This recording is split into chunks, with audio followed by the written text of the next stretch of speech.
Les pregunto esto porque vamos a entrar en el contexto práctico de lo que viene siendo la liturgia y para eso quiero que me hagan preguntas mientras vayamos dentro del estudio de los objetos litúrgicos, porque si bien es muy importante comprender lo que es, para qué se usan, ya vimos el origen es que Jesús instituye esta unión, esta alianza entre el hombre y Dios a través de los sacramentos, que cada uno de los sacramentos busca la paz del hombre, la reconciliación, el amor, darle fuerza al hombre. Y si nosotros creemos en este poder, pues el Señor va a buscar las maneras para poder acercarse a nosotros. Por eso, en el Evangelio de San Juan, en el capítulo 6, en el versículo 32, les dice, en el Evangelio de San Juan, capítulo 6, versículo 32, les dice Jesús a sus apóstoles: en verdad les digo, no fue Moisés quien les dio el verdadero pan del cielo, es mi Padre el que les da el verdadero pan del cielo. El pan que Dios da es aquel que baja del cielo y que da vida al mundo, es decir, Jesús mismo que baja del cielo y les da vida al mundo. Ellos dijeron, o sea, en el versículo 34 responden los discípulos, ellos dijeron: Señor, danos siempre de ese pan. Jesús se refería al mismo, es por eso que Jesús se queda en un pedazo de pan. Porque los discípulos dicen: Señor, quédate, Señor, danos siempre de ese pan. Versículo 35, Jesús les dijo: yo soy el pan de vida. El que viene a mí nunca tendrá hambre, y el que cree en mí nunca tendrá sed.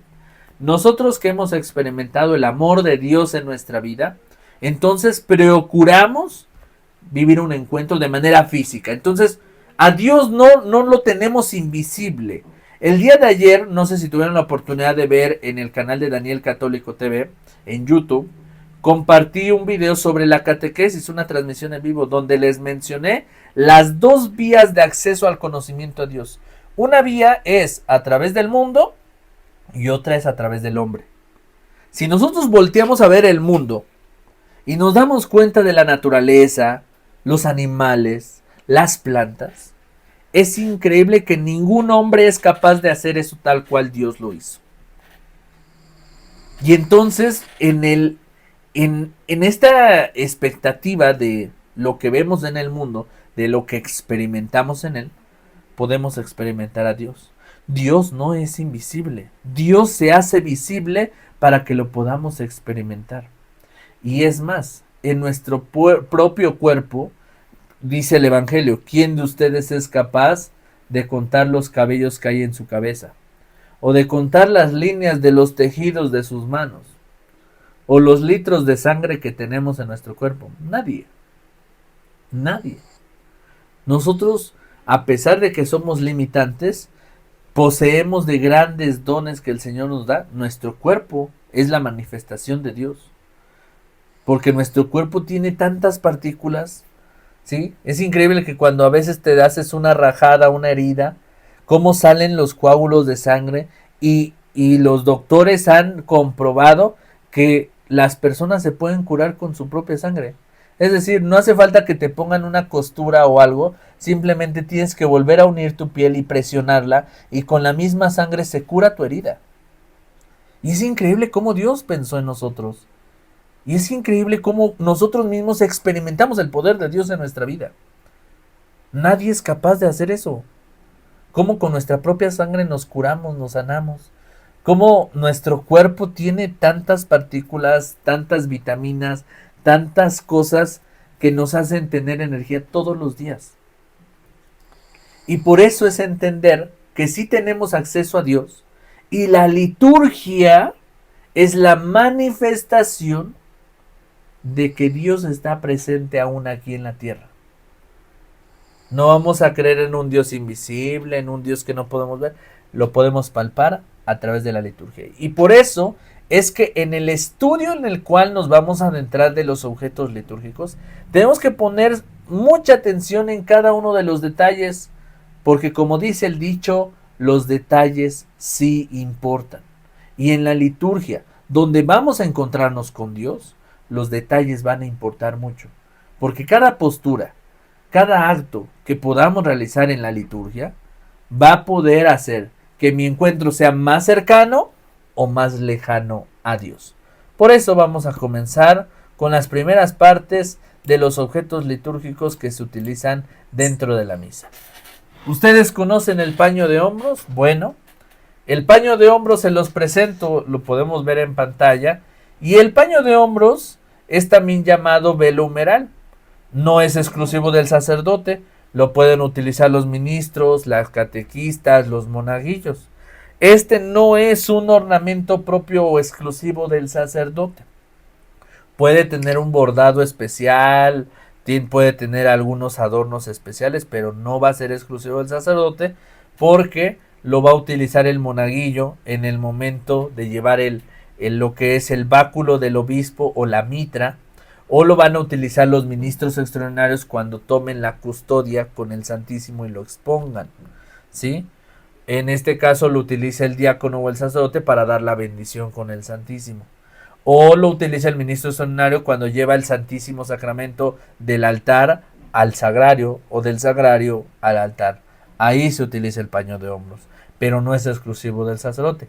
Vamos a ir viendo cómo hay objetos litúrgicos que sí son exclusivos del sacerdote y objetos que no son exclusivos del sacerdote. En este caso, el paño de hombros pues es un objeto exterior que va a ayudar para poder no tener contacto con lo sagrado. En este caso, los copones, las vinajeras. De hecho, se propone que el monaguillo, el que está en la credencia, pasándole los objetos litúrgicos al sacerdote en el momento de las ofrendas, tiene que usar el paño de hombros. Pero en su ausencia del paño de hombros, tendría que usar guantes blancos, cosa que ya se hace en muy pocas comunidades. El monaguillo lo agarra con sus manos, lleva las vinajeras, lleva el cáliz, lleva la jarra con el agua para enjuagarle las manos al sacerdote, y cosa que tendría que utilizar un paño de hombros o tendría que utilizar guantes para no tener contacto con los objetos sagrados. ¿Sí? Daniel. Sí, adelante. Perdóname que te interrumpa, discúlpame, amigo. Por ejemplo, yo he visto cuando pasan lo que es la custodia, que anda el sacerdote con esto cuando hay una misa así, y él trae el paño de hombros, y yo veo esa solemnidad que tiene él para tomar la custodia. Y sin embargo veo a muchos feligreses que se acercan y tocan el vidrio donde está la hostia, y la besan y la agarran, y yo digo, es que eso no debe de ser. O sea, si el sacerdote tiene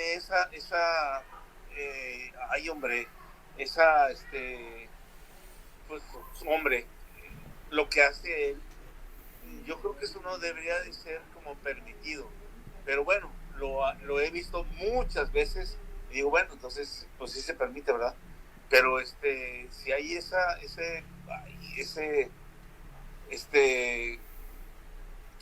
¿cómo te digo, hombre? Una palabra solemne de que lo que está pasando ante ti es Dios mismo, y el sacerdote tiene esa solemnidad, pues hombre, hay que respetarla. O sea, no pone tus manos y bésalo y agárralo, porque no, o sea, ¿o qué opinas? Claro, para esta pregunta y esta cuestión es muy importante. Hay pues dos vertientes, ¿no? Tanto una buena como una mala. Todo depende desde qué perspectiva podamos ver esta situación. Cuando este tipo de acciones, por ejemplo, lo que menciona de besar la hostia, acercarse de manera irrespetuosa o de manera burlante a Jesús, pues obviamente eso es una ofensa a Dios. Sin embargo, como se los mencioné hace un ratito, debemos entender el significado de la liturgia, lo sagrado, el origen de la liturgia, porque vamos a darnos cuenta que en el caminar de ya llegar a la acción no se va a poder celebrar tal cual al pie de la letra, ¿sí? Habrá personas que se acerquen a besar la custodia, a Jesús mismo. Habrá personas que no tengan un paño de hombros o guantes para tocar la custodia y la van a tocar. ¿Y qué acaso no esto ya lo vimos en el Evangelio? En el Evangelio hay un texto de la mujer de la hemorragia. Y justo se los voy a poner ¿sí? En el texto de la mujer de la hemorragia, ¿sí? Hay una mujer que va en medio de toda la comunidad y van todos aglomerados, ¿sí? Y en eso la mujer de la hemorragia toca a Jesús, ¿sí? Y Jesús se voltea molesto porque alguien me ha tocado y a mí no me pueden tocar, ¿sí?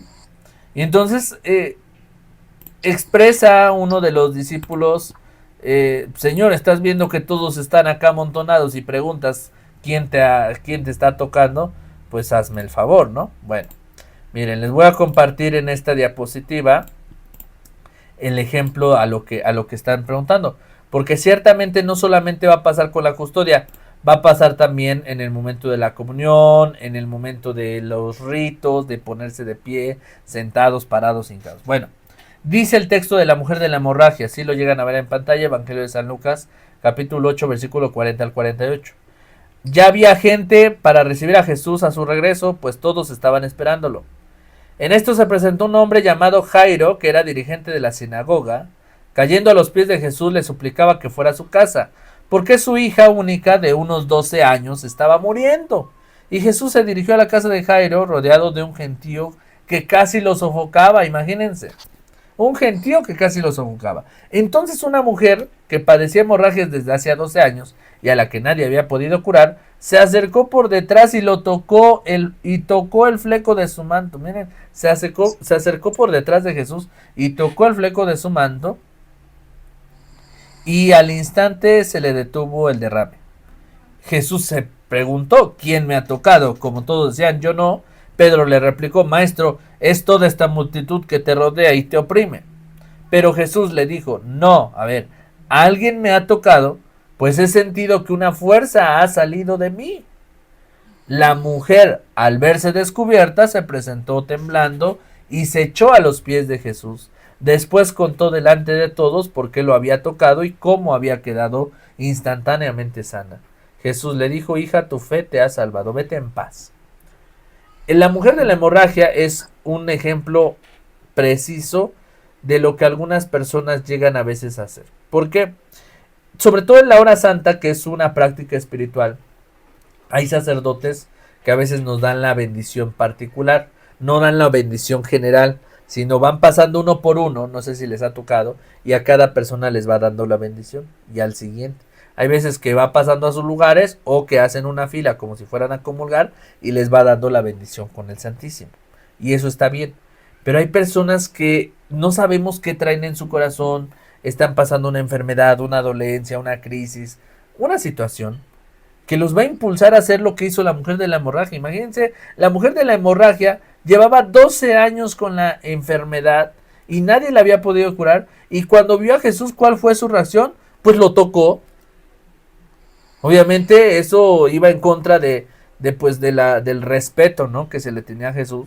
¿Cómo era posible que ni siquiera le dijo quién lo había tocado? Y al final se arrepiente y le dice, pues yo te he tocado, Señor. Y le dice, en lugar de que Jesús la regañe, le dice, hija, tu fe te ha salvado, vete en paz. Hay personas que se acercan a lo sagrado de verdad con un corazón contrito, un corazón arrepentido, porque no sabemos qué están pasando en su vida, y se acercan a tocar la custodia, se acercan a tocar el sagrario, y están pasando una situación difícil. Seguramente el Señor tocará su corazón y les dará una bendición, pero no sabemos. El Señor hace milagros, pero hay cosas que no vamos a poder entender. Nuestra conciencia humana no nos va a poder hacer entender. Por ejemplo, uno de los momentos que ahorita vamos a revisar es la parte de la comunión, ¿sí? ¿Cómo distribuir la comunión en la misa? ¿Cuál es la postura correcta? ¿Parados, sentados o hincados? Resulta que la postura correcta es estar de pie. Perdón, sentados. La postura correcta es estar sentados, porque el sacerdote dice, los que van a comulgar hagan 2 filas al centro, una en cada pasillo, los demás nos sentamos y cantamos, ¿sí o no? Entonces, si el sacerdote ya dio esta indicación y en la liturgia es un acto comunitario, nosotros vamos a pasar a comulgar Vamos a llegar a nuestro asiento, nos sentamos y cantamos. La pregunta es, ¿en qué momento hago mi oración de comunión? Bueno, dice un sacerdote liturgo, deja que termine la misa y después de que termine la misa acércate al sagrario o ahí mismo en tu lugar, haz una oración personal con el Señor. Pero ya se fueron todos, ya no interrumpes a nadie. Porque la liturgia es un acto comunitario. Porque de lo contrario, pues quédate en tu casa y ahí es tu oración personal. A la iglesia se asiste para formar una oración comunitaria. Entonces, si después de la comunión se te dice sentados y cantamos, comulgo, llego a mi lugar, me siento y canto. Pero ¿qué va a pasar si de momento llega una mujer a misa, pasa a comulgar, llega a su lugar y se pone de rodillas y empieza a llorar en llanto porque un día antes esta mujer ha perdido a su hijo, ha muerto su hijo? Pues obviamente que después de comulgar va a necesitar va a tener la necesidad de hacer oración con el Señor. Señor, pues hoy que te comulgo quiero platicar contigo esto y esto.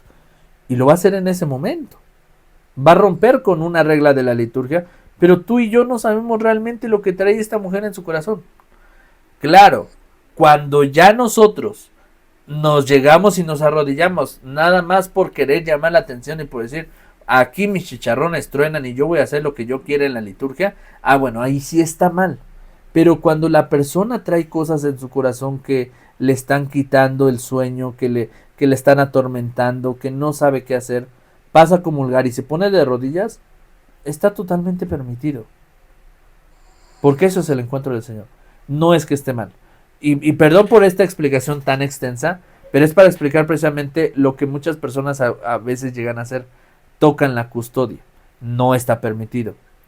Pero también no sabemos todo lo que ha pasado en el corazón y en la vida de esas personas cuando están pasando una situación. Ahora, si vemos que la persona siempre es la misma y siempre hace ese acto, ya se volvió un acto ordinario de que quiere besar la custodia, quiere tocarla, ya sin respeto, bueno, ahí ya viene ese problema, ¿no? Que se tiene que platicar para que la autoridad, que es el sacerdote, pues vaya poniendo cartas sobre el asunto y vaya poniendo límites en este tipo de prácticas espirituales.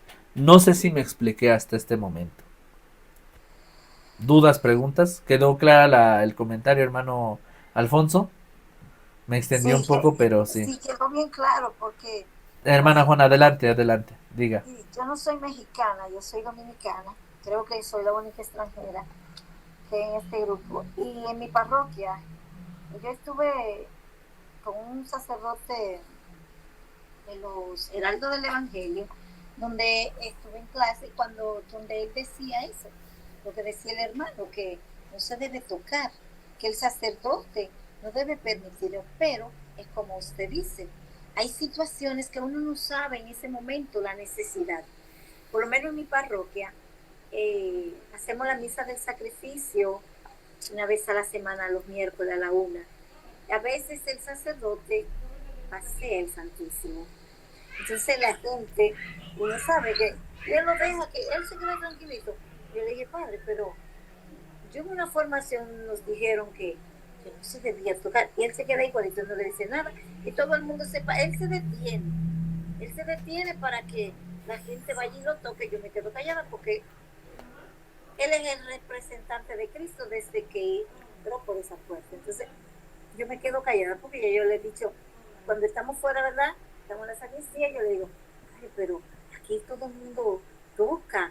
Entonces, informaciones nos han dicho de que no se debe tocar, pero lo que se dice, uno no sabe la situación que está pasando esa persona.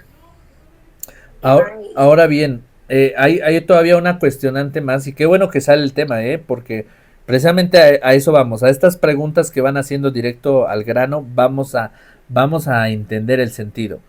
Con respecto a este mismo tema, no podemos tocar el Santísimo, hermanos. La liturgia marca que el laico, nadie puede tocar el Santísimo, es decir, la custodia no, la hostia consagrada, ¿sí? Es decir, la custodia La custodia como tal la podemos tocar. Lo que no podemos tocar es a Jesús en la hostia, ¿sí? Claro, cuando la colocamos en la custodia, pues adquiere pues su presencia en toda la custodia, no la podemos tocar. Pero acá viene una gran cuestionante que está sucediendo con los ministros extraordinarios. La Sacrosanctum Concilium, un documento del Concilio Vaticano II, dice que ningún ministro laico puede tocar con sus manos la hostia, es decir, el cuerpo de Cristo. Esto está reservado solamente para el ministro ordinario, diácono, sacerdote y obispo. Ni el seminarista, ni la religiosa, ni el laico pueden tocar el cuerpo de Cristo con sus manos. ¿Y qué es lo que hace el ministro en la comunión? Toca a Jesús. Cuando se la llevamos al enfermo, tocamos a Jesús con la mano. ¿Sí? Entonces, ¿por qué creen que en nuestra iglesia es muy criticado el papel del ministro extraordinario? Porque si un documento de la liturgia nos pide, nadie puede tocar con sus manos. ¿Y saben por qué? Porque no estamos preparados. Porque un sacerdote se consagra precisamente para poder tocar con sus manos lo sagrado. Y nosotros solamente se nos está reservando la comunión para recibirla en la boca. De hecho, no es permitido que se nos dé la comunión en la mano, solo en casos extraordinarios. Y justo en el anterior curso que tuvimos hace un mes, un ministro extraordinario me decía, Daniel, pero mi pregunta es, si no está permitido tocar a Cristo con nuestras manos, ¿por qué se nos da la comunión en la mano? Digo, porque hay momentos extraordinarios. Dice, pero es que el problema es que a veces es en momentos extraordinarios y últimamente hay sacerdotes que ya lo toman como un momento ordinario, o sea, siempre lo dan en la mano. De hecho, me cuestionaron y me dijeron, en la misa de Carlo Acutis y de Fernando Frassati, si no mal recuerdo, que son los dos santos que apenas canonizaron en Roma, el Papa León, él autorizó dar la comunión en la mano en el momento de la misa de la canonización. Todos los sacerdotes y obispos estaban dando la comunión en la mano. Desconozco el origen por qué tomaron esa decisión, pero la comunión está reservada para darse en la boca. Precisamente porque cuando se da en la comunión, en la mano, se comete un sacrilegio, porque las personas no podemos tocar la comunión con la mano y además, cuando se da la comunión en la mano, se corre el riesgo de que las personas no la comulguen, sino la guarden. Se tiene que comulgar, ¿sí? Porque si no la comulgan, puede que hagan un sacrilegio con el cuerpo de Cristo. Entonces, es un tema muy profundo, hermanos, porque a pesar de que hay un documento que indica que no está permitido que el laico toque el cuerpo de Cristo, al final la misma autoridad que es el sacerdote, él nos dice, bueno, ministros, den la comunión, y pues hay que dar la comunión con la mano. Entonces al final hay una contradicción ahí que se tiene que trabajar mucho, pero vuelvo a lo mismo, es como el ejemplo del evangelio. A Jesús todo el mundo lo respetaba, ¿sí? Nadie lo podía tocar. Y de momento llega una mujer y lo toca. ¿Ustedes se imaginan que la actitud de Jesús, en lugar que le hubiera dicho, hija, tu fe te ha salvado, le hubiera dicho, hija, no me vuelvas a tocar? Que dijera, no está permitido tocarme, no me debes tocar. No fue esa la actitud de Jesús. La actitud de Jesús fue, muy bien, hija, tu fe te ha salvado. Tú reaccionaste y tocaste, no miraste las consecuencias, pero porque lo que tú sentías en tu corazón te impulsó a eso. Por eso Jesús dice, alguien me ha tocado. Pero en realidad es que muchas personas lo iban tocando. Pero Jesús no se refiere a esas personas que iban en la multitud, sino una mujer que lo toca y que se ha curado en ese momento. ¿Sí? Entonces es muy importante. Qué difícil y qué fuerte es esto de veras, porque uno guarda toda la reverencia mundial al respecto, pero tienes toda la razón, de veras tienes toda la razón. La hemorrágica lo tocó y Cristo lo aceptó, y ves donde vemos que reciben en la mano o están las ministras o ministros extraordinarios dando la comunión y están tomando la comunión y digo la Eucaristía y dices, híjole, mano, pero te acuerdas de ese pasaje y dices, no, tiene razón, Jesús nos dio una muestra o algo, si lo quiero yo pensar de esta manera. Así es, y espero que quede clara esa parte. Adelante, hermana Juana. Está, bueno, a nosotros nos decían en las formaciones que hay dos formas de dar la comunión, en la boca y en la mano. Incluso el sacerdote, hay un sacerdote, el ex párroco de mi parroquia, él decía, aquí hay un sacerdote que quizás ustedes lo conocen porque va mucho a México, es el padre Chelo, Rafael Delgado Suriel, cariñosamente todos le decimos el padre Chelo, y él prohíbe dar la comunión en la mano. Entonces se ha entrado en controversia con él, porque dice, ¿por qué el padre Chelo prohíbe dar la comunión en la mano? Si está permitido, el misal romano dice que se está permitido en la mano y en la boca. Entonces hay una controversia cuando uno dice, ¿cómo la doy? ¿En la mano o en la boca? Dale en la mano. Entonces la Iglesia Católica, como es universal, como su nombre lo dice, debe ponerse de acuerdo, porque y con eso de no tocar, nosotros por lo menos aquí, nosotros hacemos la adoración, entonces tenemos que tocar la hostia y colocarla en la custodia. Exactamente. Entonces aquí podemos concluir en este apartado, para comprender más, una respuesta clara. La liturgia tiene una regla de oro. Toda liturgia es un acto comunitario. Es decir, lo que hace uno lo hacemos todos. Lo que hacen todos lo hace uno. ¿Por qué? Porque es una oración comunitaria elevada a Dios.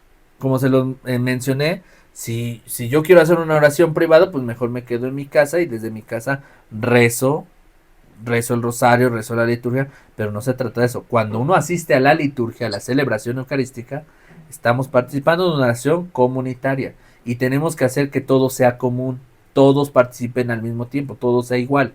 Ahora bien, dentro de la celebración habrá momentos que no se pueda llevar a cabo tal cual como lo que mencionamos, aunque la comunión se tiene que dar en la boca. Y si el sacerdote dice, hoy damos la comunión en la mano, lo tenemos que aceptar. Y hay un sacerdote, el padre Arturo Cornejo, acá en México, que dice, hay una palabra que va de la boca al oído, ¿sí? Hay una palabra que es como una arteria que nos conduce de la boca a la oreja y se llama prudencia. Escucha, pon atención y aprende a hablar cuando tengas que hablar. La prudencia es la mejor actitud para celebrar la liturgia. Hay que ser prudentes porque no todo se va a llevar al pie de la letra. Por ejemplo, un caso que se da con los ministros extraordinarios en México. El ministro extraordinario, como ya sabe celebrar la liturgia de la palabra y dar la comunión, cuando el sacerdote no puede ir a una celebración de difunto, manda al ministro. ¿Pero qué crees? Y ahí les va. Como ya pagaron la misa, pues vamos a hacerles creer que el mismo padre va a celebrar la misa. Entonces el ministro extraordinario, por indicaciones del sacerdote, va a aportar el alba, no la casulla, el alba blanca. Y el sacerdote les da permiso de que se pongan el alba a los ministros extraordinarios. Y cuando llegan a celebrar, porque normalmente las celebraciones para difuntos se realizan en las casas o en las capillas de velación, donde están velando el cuerpo, pues llega el ministro extraordinario y la gente que desconoce, porque seguramente es gente que no va a misa, pues llega y ve al ministro y pues piensa que es un sacerdote. Pero es un ministro extraordinario que se pone el alba y da la comunión. Y parece misa, pero no es misa, es liturgia de la palabra. Y viene una confusión bien grande. Y por eso es que yo les he hablado. Viene la prudencia. Si es mejor no utilizar el alba, no la utilicen. De hecho, no la puede utilizar el ministro extraordinario. Pero en esta consecuencia de que, bueno, yo tengo que obedecer a la autoridad que es el sacerdote, lo hago, pero lo mejor es no hacerlo. No confundir a la gente, no caer en esta controversia. Y el problema es que a veces los abusos litúrgicos, o puedo decir que más del 50% de los abusos litúrgicos que existen en la iglesia son ocasionados por la misma autoridad que es el sacerdote. Es decir, los abusos que tenemos ahí son porque los sacerdotes nos lo permiten, ¿sí? Por ejemplo, ahorita que se está dando también la hora santa con distribución de la comunión, eso no está permitido, pero ya se está volviendo ordinario. Los jueves, que es la adoración eucarística, se adora a Jesús sacramentado y al finalizar se les da la comunión. Eso no está permitido. Dar la comunión después de la adoración eucarística. ¿Por qué? Porque a la adoración eucarística se va a adorar a Jesús y solamente se va a hacer oración. Para eso es la adoración.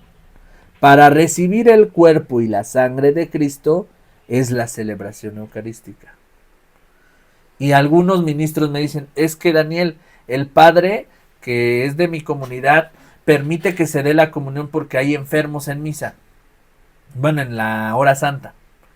Y como ellos no pueden venir a misa, digo, a ver, entonces ahí hay una contradicción. Sí pueden venir a la hora santa los enfermos, pero no pueden venir a misa. O sea, ¿cómo está eso? Entonces, si hay, aunque haya enfermos, pero si pueden ir al templo, seguramente también pueden ir a misa.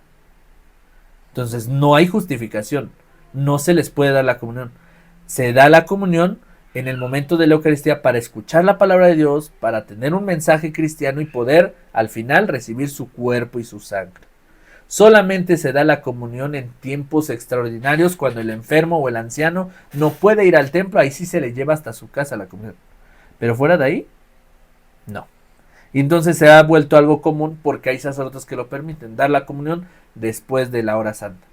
No se tiene que dar la comunión. Una aclarante. Sí. Pues aquí en mi país es diferente, por lo menos en mi diócesis, en la diócesis de La Vega, los ministros deben todos, inmediatamente lo instituyen, por lo menos los ministros extraordinarios deben tener su alba blanca, o sea, su alba, todos. Yo por no tener tengo 3. Claro, claro. Sí. Para celebrar hasta una exequia, bueno, cuando voy a hacer exequia y eso, nada más yo una sola, sí. Pero me pongo mi alba, con mi símbolo y todo. Aquí lo exigen. Y aquí no se comparte, ¿no? En la hora santa, o sea, en la adoración no se da la comunión, ya que esperen la misa o la celebración de la palabra. Muy bien, entonces allá utilizan el alba, es como sí, su uniforme, ¿no? Sí, ese es nuestro uniforme. Ok. Para servir en el altar, por lo menos en mi diócesis. Hay otras diócesis que yo he visto que la gente así con ropa normal da la comunión, llega a la misa y ven, da la comunión, pero en mi diócesis no. En la diócesis de La Vega habrán algunos casos excepcionales, ¿verdad? Pero en mi parroquia y en la diócesis de La Vega todo el mundo va con su alba. Wow, el día de la interesante. institución que nos van a instituir como ministro extraordinario de la comunión y de los enfermos, tenemos que ir con el alba blanca. Eso es un requisito sine qua non. Ok. Muy bien, bueno, interesante. Una pregunta. Sí. Yo voy a tener mucho porque es que ustedes tienen un estilo y aquí otro. Allá entonces los ministros en México no visten de blanco normalmente. No. Acá los ministros ¿No usan alba? No usan alba. Acá los ministros extraordinarios de México tienen diferentes uniformes, pero normalmente en el varón es pantalón de vestir negro o azul marino y camisa blanca con un chaleco azul marino y ya con su propio distintivo de la parroquia. En el caso de las mujeres, Acá, por lo menos en la arquidiócesis, es un vestido color azul, azul como azul cielo, Ah, no, aquí no. de color de, pues parece como tipo de, pues como el vestido de enfermera, no sé si lo han visto, el vestido blanco de una enfermera, así, pero en color azul. Esto cambia en muchos lugares, pero normalmente las ministros son falda larga, bueno, sí abajo de la rodilla y igual su blusa o su distintivo en la parte de arriba, ¿sí? Y de ahí en fuera no utilizan lo que es el alba, no. No. Ujú. Pero aquí para llevar la comunión, o sea, los ministros de la comunión de los enfermos, ahí sí usamos unos chalecos, solamente chalecos y ropa normal. Unos chalecos que nos distinguen de los demás con el logo de la escuela y todo, de la diócesis y todo. Pero para subir al altar no. Es con Tenemos alba. que subir con alba. Sí. En serio, muy bien.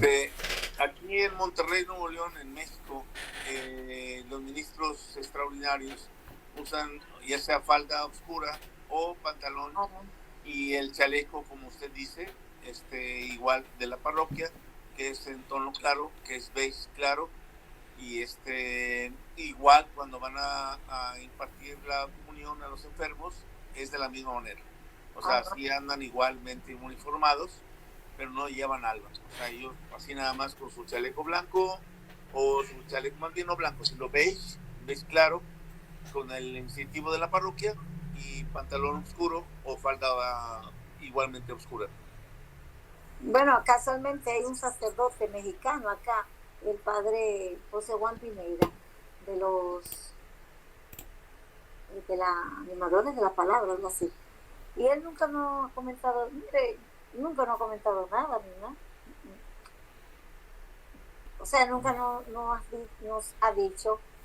Él y yo servimos, a veces él va a un canal de televisión que vamos los dos. Y él nos ve vestido así, nunca dice, no, porque mi país. Mira que le voy a comentar eso cuando lo vea. Sí, sí, sí.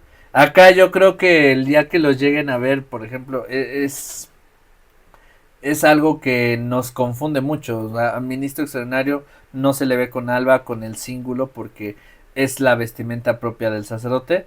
Y en cierto modo, pues está reservada para él. Pero es parte de, ¿no? En la diócesis de usted, que tienen este uniforme y se ha llegado a esa conclusión, es porque también es decisión de los sacerdotes del lugar. Ellos, de hecho, a mí me contactó hace como más de 3 meses un sacerdote, no recuerdo de la diócesis, creo que, no, de la diócesis de Veracruz. Y acá el sacerdote me contactó porque quería que diera un curso de ministros extraordinarios y me dijo es que estamos revisando pues cómo convocar a todos los ministros de la diócesis y darles un uniforme y que todos trabajen igual. Entonces ciertamente pienso que en su comunidad se ha tomado desde hace algunos años esa decisión de que los ministros utilicen el alba, ¿sí? Entonces cuando es parte de, es propio del ministro extraordinario, pero por ejemplo aquí que unos sí utilizan alba, otros no y así, pues no, o sea, tiene que haber esta uniformidad. Si acá por ejemplo en la arquidiócesis o en las arquidiócesis de México empiezan a decir pues los ministros utilizan alba, bueno, entonces es parejo, todos utilizan alba.